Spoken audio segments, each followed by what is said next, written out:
हरि ओम नमः। नमस्कार बंधुगण, आपण मानकु आज ज्योतिर्विधि कार्यक्रम को स्वागत करुच्ची। तेबे बंधुगण, आज ज्योतिर्विधि कार्यक्रम माध्यम आलोचना करबा 2026 वर्ष आरंभ सहित एही भाग्यशाली राशि कुंडली शनि दशा शेष हेबो एवं शनिंकर पड़िबो शुभ दृष्टि। एही राशि लोक माने हेबे महाभाग्यशाली। 2026 वर्ष रे राज करबा सहित कोटिपति रास्ते चलिबे। शनिଙ୍କର शुभ दृष्टि रहिबा कारणरू जीवन में परिवर्तन आसिबो। एही राशिधारी लोक माने महाभाग्यशाली हेबे। तेबे बंधुगण, शनि ग्रह चलन राशि मानक पई कि बेस गुरुत्वपूर्ण वहन करिथाए। कुहा जाय जे जेउ मानक कुंडली रे शनिकर स्थिति दृढ़ता रहिथाए सेमानक जीवन में बहुत सफलता आसीथाए, किंतु जेउ मानक कुंडली रे शनि दशा चलिथाए सेमानकु अनेक प्रकार समस्यार सम्मुखीन होबाकू पड़िथाए। तेबे बंधुगण, खूब शीघ्र 2026 वर्ष आरंभ सहित शनिकर गति परिवर्तन होगापाई जाउची, जहाँकि किछि राशि जातकीय कुंडली रे शनिकर शुभ प्रभाव रहिबा हेतु भाग्य उज्जवल हेबो। ज्योतिष शास्त्र अनुसार 2026 वर्ष जानुआरी 20 रे शनिदेव उत्तर भाद्रपद नक्षत्र रे चलन करिवे एवं ज्योतिष शास्त्र अनुसार शनिकर गति परिवर्तन एही भाग्यशाली राशि मानक भाग्यर ताला खोलिबो। एही राशिर लोक मानक कुंडली रे शनि ग्रह शुभ चलन रहिबा हेतु 2026 वर्ष आरंभ एही राशिर लोक मान महाभाग्यशाली हेबे। अनेक क्षेत्र में शुभ फल प्राप्ति करिवे। या सहित जदि कुंडली रे शनि ग्रह चलन शुभ रही है तेबे शारीरिक समस्या मध्य दूर होता है। आर्थिक क्षेत्र में लाभवान होता है। सहित बंधुगण, कर्म क्षेत्र में लगी रही समस्या गुड़िक दूर होता है एवं पारिवारिक सुख समृद्धि वृद्धि होता है। मानसिक शांति प्राप्ति होता है। तेबे बंधुगण, दीर्घ 30 वर्ष पर शनिଙ୍କର ବିରଳ ଗତି ପରିବର୍ତ୍ତନ ହେବାପାଇଁ ଯାଉଛି। ଏଥର ଶନି ଉତ୍ତର ଭାଦ୍ର ନକ୍ଷତ୍ରରେ ପ୍ରବେଶ କରିବାରୁ କିଛି ରାଶିର ଜାତକୀୟ ଲୋକଙ୍କ ପାଇଁ କି ଶନିଙ୍କର ଶୁଭ ପ୍ରଭାବ ରହିବ ଏବଂ କୁଣ୍ଡଳୀରୁ ଶନି ଦଶା ମଧ୍ୟ ଶେଷ ହେବ। ଶନିଙ୍କର ଶୁଭ ଚଳନ ରହିବା ହେତୁ ଏହି ରାଶିର ଜାତକୀୟ ଲୋକମାନେ ମହାଭାଗ୍ୟଶାଳୀ ହେବେ। କର୍ମ କ୍ଷେତ୍ରରେ ଉନ୍ନତି ଆସିବ। ଏହା ସହିତ କ୍ୟାରିୟରରେ ଅନେକ କ୍ଷେତ୍ରରେ ସଫଳତା ପରିପୂର୍ଣ୍ଣତା ପାଇବେ। ତେବେ ବନ୍ଧୁଗଣ, ଆସନ୍ତୁ ଜାଣିନେବା 2026 वर्ष आरंभ सहित केउं राशि कुंडली शनि दशा शेष होची। शनिंकर शुभ चलन रहिबरु केउं राशि जातकीय लोक माने महाभाग्यशाली हेबे। तेबे बंधुगण, भाग्यशाली राशि विषय में जानबा पई हेले आपण मानकु अनुरोध वीडियो को प्रथम शेष जाए निश्चित भाव में देखि नियंतु। आपणको राशि थिले आपण निश्चित भाव में जानि परिबे। एवं बंधुगण, चैनल न्यू थिले चैनल को सब्सक्राइब करनियंतु, वीडियो को लाइक करनियंतु। कमेंट बॉक्स रे भक्तिर सहकारे जय शनिदेव लेखिया को बिल्कुल भी भूलिबेनी। प्रभु शनि महाराज का आशीर्वाद आपणको उपरे सर्वदा रहितबो एवं नूतन वर्ष आपण माननको पई कि शुभमय रहिबो। आपणको जीवन में सुख समृद्धि वृद्धि करबा सहित आपणको आर्थिक स्थिति रे मध्य उन्नति आसीबो। तेबे बंधुगण, आसंतु जानिनबा वर्तमान प्रथम भाग्यशाली राशि विषय रे। तेबे बंधुगण, प्रथम भाग्यशाली राशि टे होचंती मेष राशि। मेष राशि जातकीय लोकंको पई कि शनि ग्रहकर एही चलन अत्यंत शुभ रहिबो। आपणको व्यक्तिगत जीवन में सुख समृद्धि वृद्धि करबा सहित क्यारियर उन्नति आसीबो। एही राशि जातकीय लोक माने जो माने चाकरी सहित जड़ित अछंती आपणको पदोन्नति पाइबार जोग रहितबा सहित आपणको दरमा मध्य वृद्धि हेबो। आपणको अनेक क्षेत्र में शुभ फल प्राप्ति हेबो। एहा व्यतीत आपणकर कर्म क्षेत्र में लगी रही दीर्घ दिन समस्या गुड़िक दूर हो। आकस्मिक भाव में धन लाभ होबार संभावना रही। छात्र छात्री मानक बेस शुभ फल प्राप्ति हो। यह सहित बंधुगण, नूतन वर्ष आरंभ सहित अनेक गुड़िए नूतन कार्य आरंभ करिपारंती। एही राशि जातकीय लोक माने बंधु सहयोग नूतन व्यवसाय आरंभ करिवार जोग बनुअछि। परिवार मध्य शुभ कार्य होई पारे। पुराना व्यवसाय करुवा लोकों कि समय शुभ रही व्यवसाय दीर्घ समय धरिकी बाकी पड़ता टंका फेरी पाइबे। यह सहित आपण व्यवसाय उन्नति आसवा सहित अर्थ लाभ पाइबे। नुआ वर्ष आरंभ सहित नुआ नुआ कार्य आरंभ करेंगे। आपणकर दीर्घ दिन आशा व स्वप्न पूर्ण हो। नूतन गाड़ी किणवार जोग रही सहित आपण नूतन गृह प्रवेश करिपारंती। यह सहित बंधुगण, आपण मानकु कौतुक संपत्ति अर्थ लाभ भोग करिवार जोग बनुअछि। तेबे बंधुगण, नूतन वर्ष आरंभ सहित आपण जीवन में नूतन परिवर्तन आरंभ हेबो। ଆପଣଙ୍କ କୁଣ୍ଡଳୀରୁ ଶନି ଦଶା ସମାସ ପାଇବ। ଶନିଙ୍କର ଶୁଭ ଦୃଷ୍ଟି ରହିବା କାରଣରୁ ଆପଣଙ୍କୁ ଅନେକ କ୍ଷେତ୍ରରେ ଶୁଭ ଫଳ ପ୍ରାପ୍ତି ହେବ। ଦୀର୍ଘ ସମୟ ଧରିକି ଆପଣଙ୍କ ଜୀବନରେ ଲାଗି ରହିଥିବା ସମସ୍ୟା ଗୁଡ଼ିକ ଦୂର ହେବ। ଆର୍ଥିକ ସ୍ଥିତି ଆପଣଙ୍କର ପୂର୍ବ ଅପେକ୍ଷା ଅତ୍ୟନ୍ତ ମଜବୁତ ରହିବ। ତେବେ ବନ୍ଧୁଗଣ, ଆପଣଙ୍କର ଯଦି ଏହି ରାଶି ଥାଏ, ଭକ୍ତିର ସହକାରେ କମେଣ୍ଟ ବକ୍ସରେ ଜୟ ଶନିଦେବ ଲେଖିବାକୁ ବିଲକୁଲ ବି ଭୁଲିବେନି। ତେବେ ବନ୍ଧୁଗଣ, ଆସନ୍ତୁ ଜାଣିନେବା ବର୍ତ୍ତମାନ ଦ୍ୱିତୀୟ ଭାଗ୍ୟଶାଳୀ ରାଶିଙ୍କ ବିଷୟରେ। ତେବେ ବନ୍ଧୁଗଣ, ଦ୍ୱିତୀୟ ଭାଗ୍ୟଶାଳୀ ରାଶିଟି ହେଉଛନ୍ତି ବୃଷ ରାଶି। ବୃଷ ରାଶିର ଜାତକୀୟ ଲୋକଙ୍କ ପାଇଁ କି ସମୟ ଶୁଭ ରହିବ। 2026 ବର୍ଷ ଆରମ୍ଭ ସହିତ ଆପଣଙ୍କ ଭାଗ୍ୟ ଚମକିବ। ଶନିଙ୍କର ଶୁଭ ଦୃଷ୍ଟି ରହିବା କାରଣରୁ ଆପଣଙ୍କ ବ୍ୟକ୍ତିଗତ ଜୀବନରେ ବଡ଼ ପରିବର୍ତ୍ତନ ଆସିବ। ଏହା ସହିତ ବନ୍ଧୁଗଣ, ଆପଣ କ୍ୟାରିୟର ଦୃଷ୍ଟିରୁ ସମୟ ଅତ୍ୟନ୍ତ ଉତ୍ତମ ରହିବ। କ୍ୟାରିୟର ଅନେକ କ୍ଷେତ୍ରରେ ଆପଣଙ୍କୁ ଅଗ୍ରଗତି ପ୍ରାପ୍ତି ହେବ। ବିଶେଷ କରିକି ବନ୍ଧୁଗଣ, ଏହି ରାଶିର ଜାତକୀୟ ଲୋକମାନେ ଯେଉଁମାନେ ବେପାର ବାଣିଜ୍ୟ କରୁଅଛନ୍ତି, ଆପଣଙ୍କ ପାଇଁ କି 2026 ବର୍ଷ ଆରମ୍ଭ ସହିତ ଶୁଭ ସମୟ ଆରମ୍ଭ ହେବ। ଆପଣଙ୍କ ବେପାର ବାଣିଜ୍ୟରେ ଲାଗି ରହିଥିବା ମାନ୍ଦାବସ୍ଥା ଦୂର ହେବ। ବ୍ୟବସାୟର ଉନ୍ନତି ଆସିବା ସହିତ ଅର୍ଥ ପ୍ରାପ୍ତି କରିବେ। ଆସୁଥିବା ସମୟରେ ଆପଣଙ୍କୁ ବଡ଼ ପ୍ରୋଜେକ୍ଟ ମଧ୍ୟ ଫାଇନାଲ କରିବାର ଯୋଗ ବନୁଅଛି। ଆଗାମୀ ସମୟରେ ଆପଣଙ୍କୁ ବହୁତ ଭଲ ରିଫଣ୍ଡ ମଧ୍ୟ ମିଳିବ। ପରିବାର ମଧ୍ୟରେ ହସ ଖୁସିର ମାହୋଲ ଲାଗି ରହିବ। ଦାମ୍ପତ୍ୟ ଜୀବନରେ ମଧୁରତା ବୃଦ୍ଧି ହେବ। ନିଃସନ୍ତାନ ଦମ୍ପତିମାନଙ୍କ ପାଇଁ କି ନୂତନ ବର୍ଷ 2026 ମସିହା ଅତ୍ୟନ୍ତ ଶୁଭଦାୟକ ରହିବ। କୁଣ୍ଡଳୀରେ ଶନି ଗ୍ରହଙ୍କର ଶୁଭ ଚଳନ ରହିବା ହେତୁ ଆପଣଙ୍କୁ ସନ୍ତାନ ପ୍ରାପ୍ତିର ଯୋଗ ବନୁଅଛି। ଏହି ରାଶିର ଜାତକୀୟ ଲୋକମାନେ ଯେଉଁମାନଙ୍କର ଦୀର୍ଘ ସମୟ ହେଲାଣି ବିବାହ ସ୍ଥିର ହୋଇପାରୁନି, ତେବେ ଆପଣଙ୍କ ପାଇଁ କି ନୂତନ ବର୍ଷ ଆରମ୍ଭ ସହିତ କୁଣ୍ଡଳୀରେ ବିବାହର ଯୋଗ ଫିଟୁଅଛି। ଆପଣଙ୍କର ଭଲ ପ୍ରସ୍ତାବ ଆସିବା ସହିତ ବିବାହ ସ୍ଥିର ହେବାର ମଧ୍ୟ ଯୋଗ ବନୁଅଛି। ଏହା ସହିତ ବନ୍ଧୁଗଣ, ପରିବାର ମଧ୍ୟରେ କୌଣସି ଶୁଭ ମାଙ୍ଗଳିକ କାର୍ଯ୍ୟ ମଧ୍ୟ ହେବ। ଦୀର୍ଘ ସମୟ ଧରି ଲାଗି ରହିଥିବା କୋର୍ଟ ମକଦ୍ଦମା କାର୍ଯ୍ୟ ମଧ୍ୟ ସମାସ ପାଇବ। ରାୟ ଆପଣଙ୍କ ସପକ୍ଷରେ ଯିବ। ଆପଣ ନିଜର ଶତ୍ରୁମାନଙ୍କ ଉପରେ ବିଜୟ ପ୍ରାପ୍ତି ମଧ୍ୟ କରିବେ। 2026 ମସିହାରେ ଆପଣଙ୍କୁ କଠିନ ପରିଶ୍ରମର ଅତ୍ୟନ୍ତ ଶୁଭ ଫଳ ପ୍ରାପ୍ତି ହେବ। ଏହା ସହିତ ବନ୍ଧୁଗଣ, ଆପଣ ଦୂର ଯାତ୍ରା ଭ୍ରମଣ କରିଯିବା ଅତ୍ୟନ୍ତ ଶୁଭଦାୟକ ରହିବ।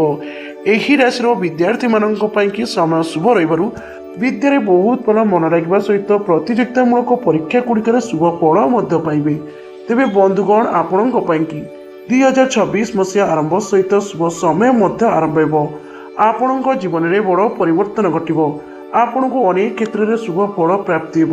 ଏହା ସହିତ ଆପଣଙ୍କ ଆର୍ଥିକ କ୍ଷେତ୍ରରେ ଲାଭବାନ ହେବେ। ଦୀର୍ଘ ସମୟର ଲାଗି ରହିଥିବା ପ୍ରତ୍ୟେକଟି ସମସ୍ୟାର ଅନ୍ତ ଘଟିବ। ପରିବାର ମଧ୍ୟରେ ହସ ଖୁସିର ମାହୋଲ ଲାଗି ରହିବ। ଦାମ୍ପତ୍ୟ ଜୀବନରେ ମଧୁରତା ବୃଦ୍ଧି ହେବା ସହିତ ଆପଣଙ୍କ ଆର୍ଥିକ ସ୍ଥିତି ମଧ୍ୟ ମଜବୁତ ରହିବ। ତେବେ ବନ୍ଧୁଗଣ, ଆପଣଙ୍କର ଯଦି ଏହି ରାଶି ହୋଇଥାଏ, ଭକ୍ତିର ସହକାରେ କମେଣ୍ଟ ବକ୍ସରେ ଜୟ ଶନିଦେବ ଲେଖିବାକୁ ବିଲକୁଲ ବି ଭୁଲିବେନି। ତେବେ ବନ୍ଧୁଗଣ, ଆସନ୍ତୁ ଜାଣିନେବା ବର୍ତ୍ତମାନ ତୃତୀୟ ଭାଗ୍ୟଶାଳୀ ରାଶିଙ୍କ ବିଷୟରେ। ତେବେ ବନ୍ଧୁଗଣ, ତୃତୀୟ ଭାଗ୍ୟଶାଳୀ ରାଶିଟି ହେଉଛନ୍ତି କନ୍ୟା ରାଶି। ଏହି ରାଶିର ଜାତକୀୟ ଲୋକଙ୍କ ପାଇଁ କି 2026 ବର୍ଷ ଆରମ୍ଭ ସହିତ ଶୁଭ ସମୟ ଆରମ୍ଭ ହେବ। ଆପଣଙ୍କ କୁଣ୍ଡଳୀରୁ ଶନି ଦଶା ସମାସ ପାଇବ। ଆପଣଙ୍କୁ ଅନେକ କ୍ଷେତ୍ରରେ ଶୁଭ ଫଳ ପ୍ରାପ୍ତି ହେବ। ଶନିଙ୍କ ଶୁଭ ଦୃଷ୍ଟି ରହିବା ହେତୁ ଆପଣଙ୍କ ଜୀବନଶୈଳୀରେ ପରିବର୍ତ୍ତନ ଆସିବ। ଭାଗ୍ୟ ଆପଣଙ୍କର ଚମକିବ। ବିଶେଷ କରିକି ବନ୍ଧୁଗଣ, ଆପଣଙ୍କ ଆର୍ଥିକ ସ୍ଥିତିରେ ସୁଧାର ଆସିବ। ଆପଣଙ୍କୁ କଠିନ ପରିଶ୍ରମର ଉଚିତ ଫଳାଫଳ ପ୍ରାପ୍ତି ହେବ। ଗୃହ ମଧ୍ୟରେ ହସ ଖୁସିର ମାହୋଲ ଲାଗି ରହିବ। ଦୀର୍ଘ ସମୟର ଅଟକି ରହିଥିବା ଜରୁରୀ କାର୍ଯ୍ୟ ଗୁଡ଼ିକ ପୂର୍ଣ୍ଣ ହେବ। ଏହା ସହିତ ବନ୍ଧୁଗଣ, ଭୌତିକ ସମ୍ପତ୍ତିକୁ ଲାଗି ରହିଥିବା କୋର୍ଟ ମକଦ୍ଦମା କାର୍ଯ୍ୟ ମଧ୍ୟ ସମାସ ପାଇବ। ରାୟ ଆପଣଙ୍କ ସପକ୍ଷରେ ଯିବା ସହିତ ଆପଣ ଶତ୍ରୁମାନଙ୍କ ଉପରେ ବିଜୟ ପ୍ରାପ୍ତି କରିବେ। ଆର୍ଥିକ କ୍ଷେତ୍ରରେ ଆପଣ ଅତ୍ୟନ୍ତ ଲାଭବାନ ହେବେ। ସମୟ ଶୁଭ ରହିବାରୁ ଆପଣଙ୍କ ଦାମ୍ପତ୍ୟ ଜୀବନରେ ମଧୁରତା ବୃଦ୍ଧି ହେବ। ନିଃସନ୍ତାନ ଦମ୍ପତିମାନଙ୍କୁ 2026 ବର୍ଷ ଆରମ୍ଭ ସହିତ ସନ୍ତାନ ପ୍ରାପ୍ତିର ମଧ୍ୟ ଯୋଗ ବନୁଅଛି। ଅବିବାହିତ ବ୍ୟକ୍ତିଙ୍କ ପାଇଁ କି ସମୟ ଶୁଭ ରହିବାରୁ କୁଣ୍ଡଳୀରେ ବିବାହର ଯୋଗ ଫିଟିବ। ଭଲ ପ୍ରସ୍ତାବ ଆସିବା ସହିତ ଆପଣଙ୍କର ବିବାହ ମଧ୍ୟ ସ୍ଥିର ହେବ। ଦୀର୍ଘକାଳୀନ ମନସ୍କାମନା ମଧ୍ୟ ପୂର୍ଣ୍ଣ ହେବ। 2026 ବର୍ଷ ଆରମ୍ଭ ସହିତ ଆପଣଙ୍କୁ ନୂତନ ଭୂମି କିଣିବାର ଯୋଗ ରହିଥିବା ସହିତ ନୂତନ ବାହନ କିଣିବାର ମଧ୍ୟ ଯୋଗ ବନୁଅଛି। ଏହା ସହିତ ବନ୍ଧୁଗଣ, ବେରୋଜଗାର ବ୍ୟକ୍ତିମାନେ ଯେଉଁମାନେ ଦୀର୍ଘ ସମୟ ହେଲାଣି ଚାକିରି ଖୋଜୁଛନ୍ତି, ଆପଣଙ୍କ ପାଇଁ କି ଶୁଭ ସମୟ ଆରମ୍ଭ ହେଉଛି। ଖୁବ୍ ଶୀଘ୍ର ଆପଣଙ୍କୁ କୌଣସି ଭଲ କମ୍ପାନୀରୁ ଚାକିରିର ଅଫର ମଧ୍ୟ ମିଳିବା ପାଇଁ ଯାଉଛି।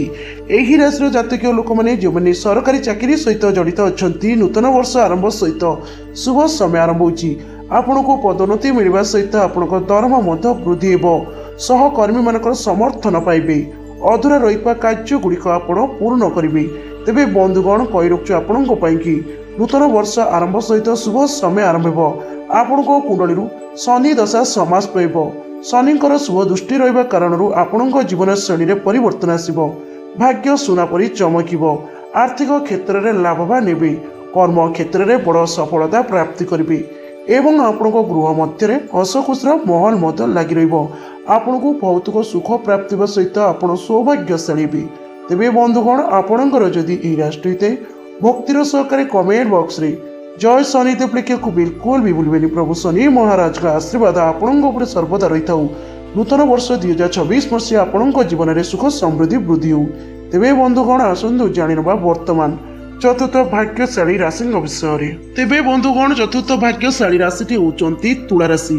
ଏହି ରାଶିର ଜାତକୀୟ ଲୋକଙ୍କ ପାଇଁ କି ନୂତନ ବର୍ଷ 2026 ବର୍ଷ ଆରମ୍ଭ ଅତ୍ୟନ୍ତ ଶୁଭଦାୟକ ରହିବ। ଆପଣଙ୍କ କୁଣ୍ଡଳୀରୁ ଶନି ଦଶା ସମାସ ପାଇବ।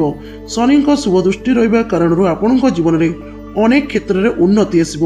ବିଶେଷ କରିକି ବନ୍ଧୁଗଣ, ଯେଉଁମାନେ ବାଣିଜ୍ୟ ବ୍ୟବସାୟ କରୁଛନ୍ତି, ଆପଣଙ୍କ ପାଇଁ କି 2026 ବର୍ଷ ଅତ୍ୟନ୍ତ ଶୁଭଦାୟକ ରହିବ। ଆପଣଙ୍କ ବାଣିଜ୍ୟ ବ୍ୟବସାୟରେ ଉନ୍ନତି ଆସିବ। ବହୁତ ଭଲ ଅର୍ଥ ପ୍ରାପ୍ତି ହେବ। ଅଧୁରା ରହିଥିବା କାର୍ଯ୍ୟ ଗୁଡ଼ିକ ଆପଣ ପୂର୍ଣ୍ଣ କରିବେ। ଗୃହ ମଧ୍ୟରେ ହସ ଖୁସିର ମାହୋଲ ଲାଗି ରହିବ। ଏହି ରାଶିର ଜାତକୀୟ ଲୋକମାନଙ୍କର ଶାରୀରିକ ସମସ୍ୟା ଦୂର ହେବା ସହିତ ଦୀର୍ଘକାଳୀନ ମାନସିକ ଚିନ୍ତା ମଧ୍ୟ ଦୂର ହେବ। ଏହା ସହିତ ଆର୍ଥିକ ସମସ୍ୟା ଗୁଡ଼ିକ ମଧ୍ୟ ଦୂର ହେବ। ଆର୍ଥିକ କ୍ଷେତ୍ରରେ ଆପଣ ଲାଭବାନ ହେବେ। ଦୀର୍ଘ ସମୟ ଧରି ଲାଗି ରହିଥିବା ଆଇନଗତ ସମସ୍ୟା ଗୁଡ଼ିକ ଆପଣଙ୍କର ସମାଧାନ ହେବ।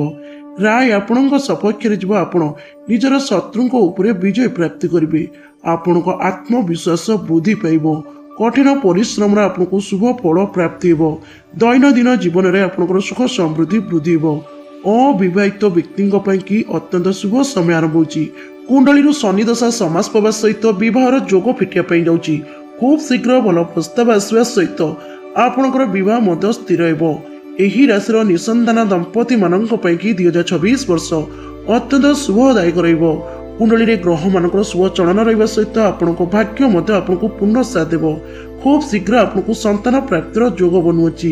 ସମୟ ଶୁଭ ରହିବାରୁ 2026 ବର୍ଷ ଆପଣଙ୍କୁ ଦୂରଯାତ୍ରା ଭ୍ରମଣ କରିବା ଅତ୍ୟନ୍ତ ଶୁଭଦାୟକ ରହିବ। ଏହା ସହିତ ବନ୍ଧୁଗଣ, ଆପଣଙ୍କୁ ଅନେକ କ୍ଷେତ୍ରରୁ ଶୁଭ ଫଳ ପ୍ରାପ୍ତି ହେବା ସହିତ ଆକସ୍ମିକ ଭାବରେ ଧନ ପ୍ରାପ୍ତି ମଧ୍ୟ ହୋଇପାରେ। ଏହା ସହିତ ଆପଣଙ୍କର ଦୀର୍ଘ ଦିନର ଆଶା ବା ସ୍ୱପ୍ନ ମଧ୍ୟ ପୂର୍ଣ୍ଣ ହେବ। ବଡ଼ କମ୍ପାନୀରୁ ଚାକିରି ମିଳିବା ସହିତ ଏହି ରାଶିର ଜାତକୀୟ ଲୋକମାନେ ନୂତନ ଭୂମି ବାହନ ମଧ୍ୟ କିଣିପାରନ୍ତି। ଏହା ସହିତ 2026 ବର୍ଷରେ ଆପଣ ନୂତନ ଗୃହ ପ୍ରବେଶ ମଧ୍ୟ କରିବାର ଅତ୍ୟନ୍ତ ଯୋଗ ବନୁଅଛି। ତେବେ ବନ୍ଧୁଗଣ, ଆପଣଙ୍କ ପାଇଁ କି 2026 ବର୍ଷ ଆରମ୍ଭ ସହିତ ଶନି ଦଶା ମଧ୍ୟ ସମାସ ପାଇବ। ଆପଣଙ୍କ ଜୀବନରେ ବଡ଼ ପରିବର୍ତ୍ତନ ଆସିବ। କୁଣ୍ଡଳୀରେ ଶନି ଗ୍ରହଙ୍କର ଶୁଭ ଚଳନ ରହିବ। ଆପଣଙ୍କୁ ଆକସ୍ମିକ ଭାବରେ ଧନ ପ୍ରାପ୍ତି ହେବା ସହିତ ଆର୍ଥିକ କ୍ଷେତ୍ରରେ ଲାଭବାନ ହେବେ। ଗୃହ ମଧ୍ୟରେ ହସ ଖୁସିର ମାହୋଲ ଲାଗି ରହିବ। ଆପଣଙ୍କର ଆତ୍ମବିଶ୍ୱାସ ବୃଦ୍ଧି ପାଇବ। ଆପଣଙ୍କୁ କଠିନ ପରିଶ୍ରମର ଅତ୍ୟନ୍ତ ଶୁଭ ଫଳ ପ୍ରାପ୍ତି ହେବ ଏବଂ ପ୍ରତ୍ୟେକଟି କ୍ଷେତ୍ରରେ ଆପଣଙ୍କୁ ସଫଳତା ପ୍ରାପ୍ତି କରିବାର ଯୋଗ ବନୁଅଛି। ତେବେ ବନ୍ଧୁଗଣ, ଆପଣଙ୍କର ଯଦି ଏହି ରାଶି ହୋଇଥାଏ, ଭକ୍ତିର ସହକାରେ କମେଣ୍ଟ ବକ୍ସରେ ଜୟ ଶନିଦେବ ଲେଖିବାକୁ ବିଲକୁଲ ବି ଭୁଲିବେନି। ତେବେ ବନ୍ଧୁଗଣ, ଆସନ୍ତୁ ଜାଣିନେବା ବର୍ତ୍ତମାନ ପଞ୍ଚମ ଭାଗ୍ୟଶାଳୀ ରାଶିଙ୍କ ବିଷୟରେ। ତେବେ ବନ୍ଧୁଗଣ, ପଞ୍ଚମ ଭାଗ୍ୟଶାଳୀ ରାଶିଟି ହେଉଛନ୍ତି ମିଥୁନ ରାଶି। ମିଥୁନ ରାଶିର ଲୋକଙ୍କ ପାଇଁ କି 2026 ବର୍ଷ ଆରମ୍ଭ ସହିତ ଶୁଭ ସମୟ ଆରମ୍ଭ ହେବ। କୁଣ୍ଡଳୀରେ ଶନି ଗ୍ରହଙ୍କ ଶୁଭ ଚଳନ ରହିବ ଏବଂ ଶନି ଦଶା ମଧ୍ୟ ସମାସ ପାଇବ। ଜୀବନରେ ଅନେକ କ୍ଷେତ୍ରରେ ବଡ଼ ପରିବର୍ତ୍ତନ ଆସିବ। ବିଶେଷ କରିକି ବନ୍ଧୁଗଣ, ଆର୍ଥିକ କ୍ଷେତ୍ରରେ ଆପଣଙ୍କର ଉନ୍ନତି ଆସିବ। ଗୃହ ମଧ୍ୟରେ ହସ ଖୁସିର ବାତାବରଣ ଲାଗି ରହିବ। ଦୀର୍ଘକାଳୀନ ଅଟକି ରହିଥିବା ଜରୁରୀ କାର୍ଯ୍ୟ ଗୁଡ଼ିକ ଆପଣ ପୂର୍ଣ୍ଣ କରିବେ। ଆପଣଙ୍କର ଆତ୍ମବିଶ୍ୱାସ ଦକ୍ଷତା ମଧ୍ୟ ବୃଦ୍ଧି ପାଇବ। ଏହା ସହିତ ବନ୍ଧୁଗଣ, ପରିବାର ମଧ୍ୟରେ ଶୁଭ କାର୍ଯ୍ୟ ମଧ୍ୟ ହେବ। ଏହି ରାଶିର ଜାତକୀୟ ଲୋକମାନଙ୍କର ଦୀର୍ଘ ଦିନର ଆଶା ବା ସ୍ୱପ୍ନ ମଧ୍ୟ ପୂର୍ଣ୍ଣ ହେବ। 2026 ବର୍ଷ ଆରମ୍ଭ ସହିତ ଆପଣଙ୍କୁ ନୂତନ ଗାଡ଼ି କିଣିବାର ଯୋଗ ରହିଥିବା ସହିତ ନୂତନ ଭୂମି କିଣିବାର ମଧ୍ୟ ଅତ୍ୟନ୍ତ ଭାବରେ ଯୋଗ ବନୁଅଛି। ପ୍ରେମୀ ଯୁଗଳଙ୍କ ପାଇଁ କି 2026 ବର୍ଷ ଆରମ୍ଭ ଅତ୍ୟନ୍ତ ଶୁଭଦାୟକ ରହିବ। ପ୍ରେମ ସମ୍ପର୍କକୁ ଲାଗି ରହିଥିବା ପାରିବାରିକ କଳହ ସମାସ ପାଇବ। ସମ୍ପର୍କରେ ମଧୁରତା ବୃଦ୍ଧି ହେବା ସହିତ ଆପଣ ଖୁବ୍ ଶୀଘ୍ର ବିବାହ ବନ୍ଧନରେ ମଧ୍ୟ ବାନ୍ଧିବେ। ନିଃସନ୍ତାନ ଦମ୍ପତିମାନଙ୍କ ପାଇଁ କି 2026 ବର୍ଷ ଆରମ୍ଭ ଅତ୍ୟନ୍ତ ଶୁଭଦାୟକ ରହିବ। ଆପଣଙ୍କୁ ସନ୍ତାନ ପ୍ରାପ୍ତିର ଯୋଗ ବନୁଅଛି। ଏହି ରାଶିର ଜାତକୀୟ ଲୋକଙ୍କ ପାଇଁ କି ବିଦେଶ ଯାତ୍ରା ମଧ୍ୟ ଅତ୍ୟନ୍ତ ଶୁଭଦାୟକ ରହିବ। ତେବେ ବନ୍ଧୁଗଣ, କହି ରଖୁଛୁ ଆପଣଙ୍କ ପାଇଁ କି 2026 ବର୍ଷ ଆରମ୍ଭ ଅତ୍ୟନ୍ତ ଶୁଭଦାୟକ ରହିବ। ଆପଣଙ୍କ କୁଣ୍ଡଳୀରୁ ଶନି ଦଶା ସମାସ ପାଇବ। ଆପଣଙ୍କ ଜୀବନରେ ସକାରାତ୍ମକ ପରିବର୍ତ୍ତନ ଆସିବ। ଅନେକ କ୍ଷେତ୍ରରେ ଶୁଭ ଫଳ ପ୍ରାପ୍ତି କରିବା ସହିତ ଆର୍ଥିକ କ୍ଷେତ୍ରରେ ଲାଭବାନ ହେବେ। ଶନିଙ୍କର ଶୁଭ ଦୃଷ୍ଟି ରହିବା ହେତୁ ଶାରୀରିକ ପୀଡ଼ା ମଧ୍ୟ ଦୂର ହେବ। ଶରୀର ସୁସ୍ଥ ରହିବା ସହିତ ମନ ଅତ୍ୟନ୍ତ ଆନନ୍ଦିତ ରହିବ। ତେବେ ବନ୍ଧୁଗଣ, ଆପଣଙ୍କର ଯଦି ଏହି ରାଶି ହୋଇଥାଏ, ଭକ୍ତିର ସହକାରେ କମେଣ୍ଟ ବକ୍ସରେ ଜୟ ଶନିଦେବ ଲେଖିବାକୁ ବିଲକୁଲ ବି ଭୁଲିବେନି। ତେବେ ବନ୍ଧୁଗଣ, ଆସନ୍ତୁ ଜାଣିନେବା ବର୍ତ୍ତମାନ ଷଷ୍ଠ ଭାଗ୍ୟଶାଳୀ ରାଶିଙ୍କ ବିଷୟରେ। ତେବେ ବନ୍ଧୁଗଣ, ଷଷ୍ଠ ଭାଗ୍ୟଶାଳୀ ରାଶିଟି ହେଉଛନ୍ତି କର୍କଟ ରାଶି। ଏହି ରାଶିର ଜାତକୀୟ ଲୋକଙ୍କ ପାଇଁ 2026 ବର୍ଷ ଅତ୍ୟନ୍ତ ଶୁଭଦାୟକ ରହିବ। ଆପଣଙ୍କ କୁଣ୍ଡଳୀରୁ ଶନି ଦଶା ସମାସ ପାଇବ। ଶନିଙ୍କ ଶୁଭ ଦୃଷ୍ଟି ରହିବା କାରଣରୁ ଆପଣଙ୍କ ଭାଗ୍ୟ ଚମକିବ। ବିଶେଷ କରିକି ବନ୍ଧୁଗଣ, ଆପଣଙ୍କ କର୍ମ କ୍ଷେତ୍ରରେ ଉନ୍ନତି ଆସିବ। ଗୃହ ମଧ୍ୟରେ ହସ ଖୁସିର ମୋହର ଲାଗି ରହିବ। ଅଧୁରା ରହିଥିବା କାର୍ଯ୍ୟ ଗୁଡ଼ିକ ଆପଣ ପୂର୍ଣ୍ଣ କରିବେ। ଆପଣଙ୍କ ଆତ୍ମବିଶ୍ୱାସ ବୃଦ୍ଧି ପାଇବା ସହିତ ଆପଣଙ୍କୁ କଠିନ ପରିଶ୍ରମର ମଧ୍ୟ ଶୁଭ ଫଳ ପ୍ରାପ୍ତି ହେବ। ଦୈନନ୍ଦିନ ଜୀବନରେ ଆପଣଙ୍କର ସକାରାତ୍ମକ ପରିବର୍ତ୍ତନ ଆସିବ। ଏହା ସହିତ ବନ୍ଧୁଗଣ, ଯଦି ଶନିଙ୍କର ଦୃଷ୍ଟି ଶୁଭ ରହିଥାଏ, ତେବେ ସେହି ରାଶିର ଜାତକୀୟ ଲୋକମାନଙ୍କର ସ୍ୱାସ୍ଥ୍ୟଜନିତ ସମସ୍ୟା ମଧ୍ୟ ଦୂର ହୋଇଥାଏ। ଏହା ସହିତ ଆକସ୍ମିକ ଭାବରେ ଧନ ପ୍ରାପ୍ତି ହେବାର ଯୋଗ ରହିଥିବା ସହିତ ସମାଜରେ ମାନ ସମ୍ମାନ ମଧ୍ୟ ପ୍ରତିଷ୍ଠା ହୋଇଥାଏ। ତେବେ ବନ୍ଧୁଗଣ, ଖୁବ୍ ଶୀଘ୍ର ଆପଣଙ୍କ ପାଇଁ ଶୁଭ ସମୟ ଆରମ୍ଭ ହେଉଛି। ଶନି ଦଶା ସମାସ ପାଇବା ସହିତ ଆପଣଙ୍କ ଜୀବନରେ ପରିବର୍ତ୍ତନ ଆସିବ। ଆପଣଙ୍କ କର୍ମ କ୍ଷେତ୍ରରେ ଉନ୍ନତି ଆସିବ। ଗୃହ ମଧ୍ୟରେ ହସ ଖୁସିର ମୋହନ ଲାଗି ରହିବ। ଏହା ସହିତ ଆପଣଙ୍କର ଦୀର୍ଘ ଦିନର ଆଶା ବା ସ୍ୱପ୍ନ ମଧ୍ୟ ପୂର୍ଣ୍ଣ ହେବ। କୌଣସି ପ୍ରକାର ମୂଲ୍ୟବାନ ଜିନିଷ କିଣିବା ସହିତ ଆପଣ ନୂତନ ଗୃହ ମଧ୍ୟ କିଣିପାରନ୍ତି। ଏହା ସହିତ ବନ୍ଧୁଗଣ, ଆପଣଙ୍କୁ ପୌତୃକ ସମ୍ପତ୍ତିରୁ ମଧ୍ୟ ଅର୍ଥ ଭୋଗ କରିବାର ଯୋଗ ବନୁଅଛି। ଆପଣଙ୍କର ଦୀର୍ଘ ଦିନର ଲାଗି ରହିଥିବା ମାନସିକ ଚିନ୍ତା ମଧ୍ୟ ଦୂର ହେବ। ଅବିବାହିତଙ୍କ କୁଣ୍ଡଳୀରେ ବିବାହର ଯୋଗ ମଧ୍ୟ ଫିଟିବ। ଭଲ ପ୍ରସ୍ତାବ ଆସିବା ସହିତ ବିବାହ ମଧ୍ୟ ସ୍ଥିର ହେବ। ତେବେ ବନ୍ଧୁଗଣ, କହି ରଖୁଛୁ ଆପଣଙ୍କ ପାଇଁ ଅତ୍ୟନ୍ତ ଶୁଭ ସମୟ ଆରମ୍ଭ ହେଉଛି। ଆପଣଙ୍କ କୁଣ୍ଡଳୀରୁ ଶନି ଦଶା ସମାସ ପାଇବ ଏବଂ ଆପଣ ମହାଭାଗ୍ୟଶାଳୀ ହେବେ। ଦୁନିଆରେ ରାଜ କରିବା ସହିତ ଆପଣ କୋଟିପତି ରାସ୍ତାରେ ଚାଲିବେ। ତେବେ ବନ୍ଧୁଗଣ, ଆପଣଙ୍କର ଯଦି ଏହି ରାଶି ହୋଇଥାଏ, ତେବେ ଭକ୍ତିର ସହକାରେ କମେଣ୍ଟ ବକ୍ସରେ ଜୟ ଶନିଦେବ ଲେଖିବାକୁ ବିଲକୁଲ ବି ଭୁଲିବେନି। ପ୍ରଭୁ ଶନି ମହାରାଜଙ୍କ ଆଶୀର୍ବାଦ ସର୍ବଦା ଆପଣଙ୍କ ଉପରେ ଏମିତି ରହିଥାଉ ଏବଂ ଆସୁଥିବା 2026 ମସିହା ଆପଣଙ୍କ ଜୀବନରେ ସୁଖ ସମୃଦ୍ଧି ବୃଦ୍ଧି ହେଉ। ଆପଣଙ୍କୁ ପ୍ରତ୍ୟେକଟି କ୍ଷେତ୍ରରେ ସଫଳତା ପ୍ରାପ୍ତି ହେଉ। ଭାଗ୍ୟ ଆପଣ ସୁନା ପରିକି ଚମକୁଥାଉ। ତେବେ ବନ୍ଧୁଗଣ, ଆସନ୍ତୁ ଜାଣିନେବା ବର୍ତ୍ତମାନ ସପ୍ତମ ମହାଭାଗ୍ୟଶାଳୀ ରାଶିଙ୍କ ବିଷୟରେ। ତେବେ ବନ୍ଧୁଗଣ, ସପ୍ତମ ମହାଭାଗ୍ୟଶାଳୀ ରାଶିଟି ହେଉଛନ୍ତି କୁମ୍ଭ ରାଶି। କୁମ୍ଭ ରାଶିର ଜାତକୀୟ ଲୋକଙ୍କ ପାଇଁ 2026 ବର୍ଷ ଆରମ୍ଭ ସହିତ ଶୁଭ ସମୟ ମଧ୍ୟ ଆରମ୍ଭ ହେବ। ଆପଣଙ୍କ କୁଣ୍ଡଳୀରୁ ଶନି ଦଶା ସମାସ ପାଇବ ଏବଂ ଶନି ମହାରାଜଙ୍କ ଆଶୀର୍ବାଦରୁ ଆପଣଙ୍କ ଭାଗ୍ୟ ଚମକିବ। ବିଶେଷ କରିକି ବନ୍ଧୁଗଣ, ଦୀର୍ଘ ସମୟ ଧରିକି ଲାଗି ରହିଥିବା ଆର୍ଥିକ ସମସ୍ୟା ଗୁଡ଼ିକ ଦୂର ହେବ। ଆର୍ଥିକ ସ୍ଥିତି ସୁଦୃଢ଼ ହେବ। ପରିବାର ମଧ୍ୟରେ ହସ ଖୁସିର ମୋହ ଲାଗି ରହିବ। ଦୀର୍ଘ ଦିନର ମାନସିକ ଚିନ୍ତା ମଧ୍ୟ ଦୂର ହେବ। ଶନି ଗ୍ରହଙ୍କ ଶୁଭ ଚଳନ ରହିବା ହେତୁ ସ୍ୱାସ୍ଥ୍ୟଜନିତ ସମସ୍ୟା ମଧ୍ୟ ଦୂର ହେବ। ଏହି ରାଶିର ଜାତକୀୟ ଲୋକମାନେ ଅନେକ କ୍ଷେତ୍ରରେ ଶୁଭ ଫଳ ପ୍ରାପ୍ତି କରିବେ। ଯେଉଁମାନେ ନୂତନ ବ୍ୟବସାୟ ବା କାର୍ଯ୍ୟ ଆରମ୍ଭ କରିବାର ଯୋଜନା କରୁଅଛନ୍ତି, ତେବେ ଆପଣଙ୍କ ପାଇଁ 2026 ବର୍ଷ ଆରମ୍ଭ ସହିତ ଶୁଭ ସମୟ ଆରମ୍ଭ ହେବ। ଆପଣଙ୍କ ଯୋଜନା ସଫଳ ହେବ। ନୂତନ ବ୍ୟବସାୟ ଆପଣ ଆରମ୍ଭ କରିବେ। ଅବିବାହିତଙ୍କ କୁଣ୍ଡଳୀରେ ବିବାହର ଯୋଗ ଫିଟିବ। ଭଲ ପ୍ରସ୍ତାବ ଆସିବା ସହିତ ବିବାହ ମଧ୍ୟ ସ୍ଥିର ହେବ। ଏହି ରାଶିର ବିଦ୍ୟାର୍ଥୀମାନଙ୍କ ପାଇଁ 2026 ବର୍ଷ ଅତ୍ୟନ୍ତ ଶୁଭଦାୟକ ରହିବ। ବିଦ୍ୟା କ୍ଷେତ୍ରରେ ଆଗ୍ରହୀତ ହେବେ ଏବଂ ପ୍ରତ୍ୟେକଟି ପ୍ରତିଯୋଗିତାମୂଳକ ପରୀକ୍ଷା ଗୁଡ଼ିକରେ ଶୁଭ ଫଳ ପ୍ରାପ୍ତି କରିବେ। ସମୟ ଶୁଭ ରହିବାରୁ ଶାରୀରିକ ସମସ୍ୟା ମଧ୍ୟ ଦୂର ହେବ। ଏହି ରାଶିର ଜାତକୀୟ ଲୋକଙ୍କ ପାଇଁ ଦୂରଯାତ୍ରା ମଧ୍ୟ ଶୁଭଦାୟକ ରହିବ। ଏହା ସହିତ ବନ୍ଧୁଗଣ, ହଠାତ୍ ଧନ ପ୍ରାପ୍ତି ହେବା ସହିତ ପୌତୃକ ସମ୍ପତ୍ତିରୁ ମଧ୍ୟ ଅର୍ଥ ଲାଭ ଭୋଗ କରିପାରନ୍ତି ଏବଂ ଏହି ରାଶିର ଜାତକୀୟ କୁଣ୍ଡଳୀରେ ଶନି ଗ୍ରହଙ୍କ ଶୁଭ ଚଳନ ରହିବା ହେତୁ ଅନେକ ଗୁଡ଼ିଏ ନୂତନ କାର୍ଯ୍ୟ ମଧ୍ୟ ଆରମ୍ଭ କରିପାରନ୍ତି। ତେବେ ବନ୍ଧୁଗଣ, କହି ରଖୁଛୁ ଆପଣଙ୍କ ପାଇଁ 2026 ବର୍ଷ ଆରମ୍ଭ ସହିତ ଶୁଭ ସମୟ ମଧ୍ୟ ଆରମ୍ଭ ହେବ। ଆପଣଙ୍କ ଜୀବନରେ ବଡ଼ ପରିବର୍ତ୍ତନ ଘଟିବ। ଭାଗ୍ୟ ଉଦୟ ହେବ। ଶନି ଗ୍ରହଙ୍କ ଶୁଭ ଦୃଷ୍ଟି ରହିବା କାରଣରୁ କର୍ମ କ୍ଷେତ୍ରରେ ଲାଗି ରହିଥିବା ପ୍ରତ୍ୟେକଟି ସମସ୍ୟାର ଅନ୍ତ ଘଟିବ। ଆର୍ଥିକ କ୍ଷେତ୍ରରେ ଲାଭବାନ ହେବେ। ଗୃହ ମଧ୍ୟରେ ହସ ଖୁସିର ବାତାବରଣ ଲାଗି ରହିବ। ନିଃସନ୍ତାନ ଦମ୍ପତିମାନଙ୍କୁ ସନ୍ତାନ ମଧ୍ୟ ପ୍ରାପ୍ତି ହେବ। ତେବେ ବନ୍ଧୁଗଣ, ଆପଣଙ୍କର ଯଦି ଏହି ରାଶି ହୋଇଥାଏ, ଭକ୍ତିର ସହକାରେ କମେଣ୍ଟ ବକ୍ସରେ ଜୟ ଶନିଦେବ ଲେଖିବାକୁ ବିଲକୁଲ ବି ଭୁଲିବେନି। ତେବେ ବନ୍ଧୁଗଣ, ହେଉଛନ୍ତି ସେହି ମହାଭାଗ୍ୟଶାଳୀ 7ଗୋଟି ଭାଗ୍ୟଶାଳୀ ରାଶି ଯେଉଁମାନଙ୍କ କୁଣ୍ଡଳୀରେ ଶନି ଗ୍ରହଙ୍କର ଶୁଭ ପ୍ରଭାବ ରହିଛି ଏବଂ 2026 ବର୍ଷ ଆରମ୍ଭ ସହିତ ଶନି ପୀଡ଼ା ସମାସ ପାଇବ। ଏହି ରାଶିଧାରୀ ଲୋକମାନେ ଦୁନିଆରେ ରାଜ କରିବେ। କୋଟିପତି ରାସ୍ତାରେ ଚାଲିବା ସହିତ ଆର୍ଥିକ କ୍ଷେତ୍ରରେ ଲାଭବାନ ହେବେ। ଏହା ସହିତ ପ୍ରତ୍ୟେକଟି ଆଶା ବା ସ୍ୱପ୍ନ ମଧ୍ୟ ପୂରଣ ହେବ। ଏହି ରାଶିର ଲୋକମାନେ ମହାଭାଗ୍ୟଶାଳୀ ହେବେ। ତେବେ ବନ୍ଧୁଗଣ ଆପଣମାନଙ୍କର ଯଦି ଏହି ରାଶିମାନଙ୍କ ମଧ୍ୟରୁ ଯେକୌଣସି ରାଶି ହେଇଥିବ ତେବେ ଭକ୍ତିର ସହକାରେ କମେଣ୍ଟ ବକ୍ସରେ ଜୟ ଶନିଦେବ ଲେଖିବାକୁ ବିଲକୁଲ ବି ଭୁଲିବେନି। ପ୍ରଭୁ ଶନି ମହାରାଜଙ୍କ ଶୁଭ ଦୃଷ୍ଟିରୁ ଆପଣଙ୍କର ଆସୁଥିବା ସମୟ ଶୁଭମୟ ରହୁ। ଆପଣଙ୍କ ଜୀବନରେ ସୁଖ ସମୃଦ୍ଧି ବୃଦ୍ଧି ହେବା ସହିତ ଆପଣଙ୍କ ଆର୍ଥିକ ସ୍ଥିତି ମଧ୍ୟ ସୁଦୃଢ଼ ରହୁ। ତେବେ ବନ୍ଧୁଗଣ ଆଜିର ଭିଡ଼ିଓଟି ଏଇଠି ରହୁଛି। ନମସ୍କାର। ହରି ଓମ୍ ନମଃ।